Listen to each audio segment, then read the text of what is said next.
Hi everyone, आज वाराणसी में आपका स्वागत है। और आज हम लोग BSc 5th semester unit 1 group theory में बात करेंगे एक एग्जांपल की। Let G be cyclic group of order 8 up to isomorphism. You can see there are how many group of order 8. Page number 397 9th edition Gallian में सारा दिया गया है, कितने ग्रुप होते हैं, टोटल ग्रुप कितने होते हैं आप देख सकते हैं वहां से।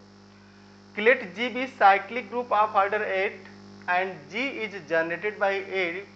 Find quotient group corresponding to the subgroup generated by A square and A power 4. इसका आप सोल्यूशन देखिए, एकदम आराम से देखिएगा।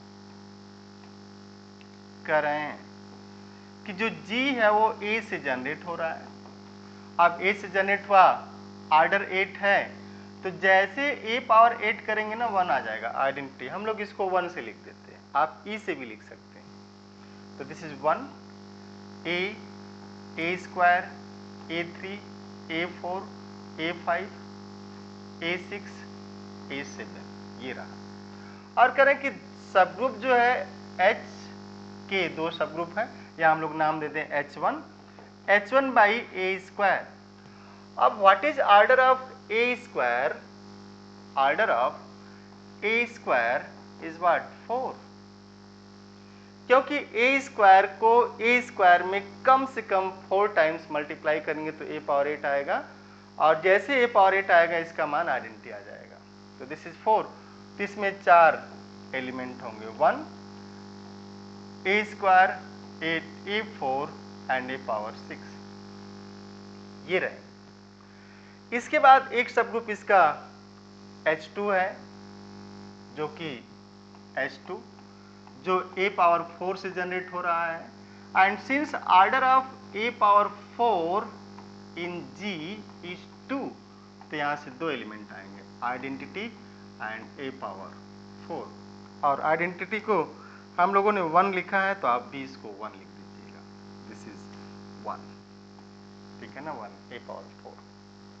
ये दोनों सब ग्रुप है। फिर से आप देखिए, H1 ये है a square 1 a square a power 4 a power 6, और ये साइक्लिक ग्रुप है, तो जितने भी सब ग्रुप हैं सब नॉर्मल होंगे। और अगर सब नॉर्मल हो गए तो फैक्टर ग्रुप डिफाइंड होगा। Since G is cyclic implies G is abelian, implies all subgroups of G are normal in G. This implies H1 and H2 are normal in G, and this implies G by H1 and G by H2 are defined, and G by H1 is, हम लोग इसे left coset से भी लिख सकते हैं, right से भी लिख सकते हैं, कि G by H1 is this G H1 such that G belongs to capital G, and G by H2 आप ऐसे भी लिख सकते हैं, G को राइट भी लिख सकते हैं, G H2 such that G belongs to this capital G. Now G by H1 ध्यान से देखिएगा, जो आपने कैपिटल G लिखा है, इस कैपिटल G में 1 है, A, A2, A3, A4, A5, A6, A7 ये एलिमेंट है G के। और जो H1 के एलिमेंट है वो है 1 A2 A4 A पावर 6, ये 4 एलिमेंट इसके। तो आप लिखिए, पहले तो कि पूरा का पूरा ही लिख दीजिए आप, बट आप देखिएगा कि इसमें 4 एलिमेंट हैं, इसमें 8 एलिमेंट हैं। तो जब 8 को 4 से भाग देंगे, क्योंकि order of, since order of G by H1 is order of G by order of H1। और ऐसा इसलिए कि व्हेन, ये कब होता है, when H1 is normal in G। ये नॉर्मल है इसलिए ऐसा होता है, ऐसा नहीं कि आप किसी भी सब ग्रुप के लिए लिख देंगे। अगर सब ग्रुप नॉर्मल नहीं है तो उसका फैक्टर डिफाइंड ही नहीं होगा, फैक्टर डिफाइंड नहीं है तो फिर ऑर्डर नहीं निकालेंगे, फिर इंडेक्स की बात होती है। Index order of sub group must divide order of group, ये तो ठीक है लैग्रेंज थ्योरम, लेकिन G बाई H का ऑर्डर हमेशा G की ऑर्डर अपान H का ऑर्डर होगा ऐसा नहीं होता है।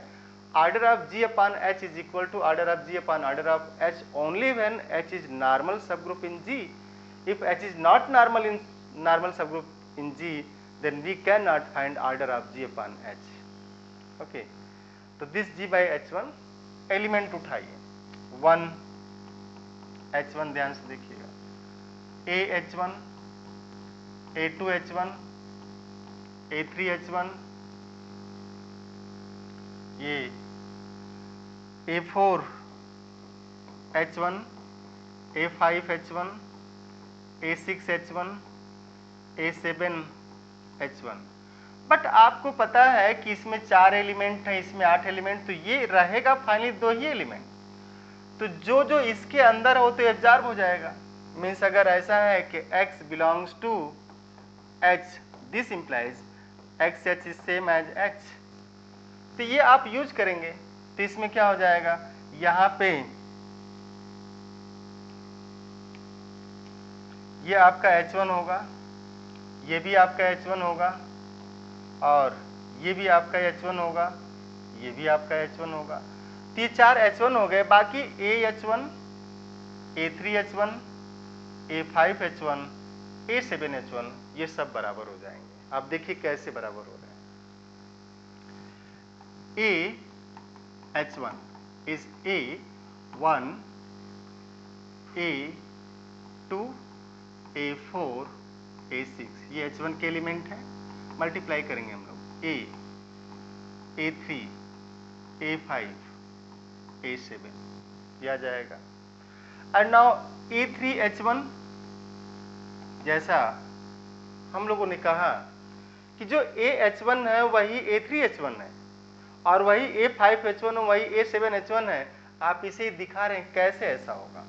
तो A3 से आप मल्टीप्लाई करेंगे, this is your A3, 1 A square A4 A6, ये हो जाएगा A3 A2 A5, और A3 A4 A7 हो जाएगा, और A3 A6 A9 होगा, लेकिन A9 जब जाएगा उसमें तो कितना हो जाएगा, A9 means what, A power 8 into A means 1 into A means A, तो दिस इज A, ध्यान से देखिए A,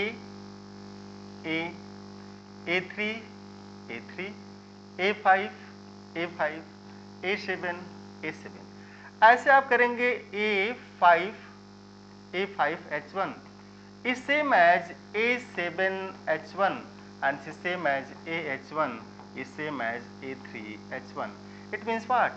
We have only 2 distinct elements, H1 and either write AH1 or A3H1 or A5H1 or A7H1, तो हम लोग ऐसा लिख सकते हैं, this implies what? G by H1 consist of these element H1, comma AH1 or H1, comma A3H1 or H1, comma A5H1 or H1, comma A7H1. These are the only elements. So order of G by H1 is your order of G upon order of H1, 8 by 4 means 2, केवल 2 हुआ। Similarly अब अगर हम लोग बात करें G by H2 के बारे में, आप एकदम आराम से देखिएगा कि what about G by H2।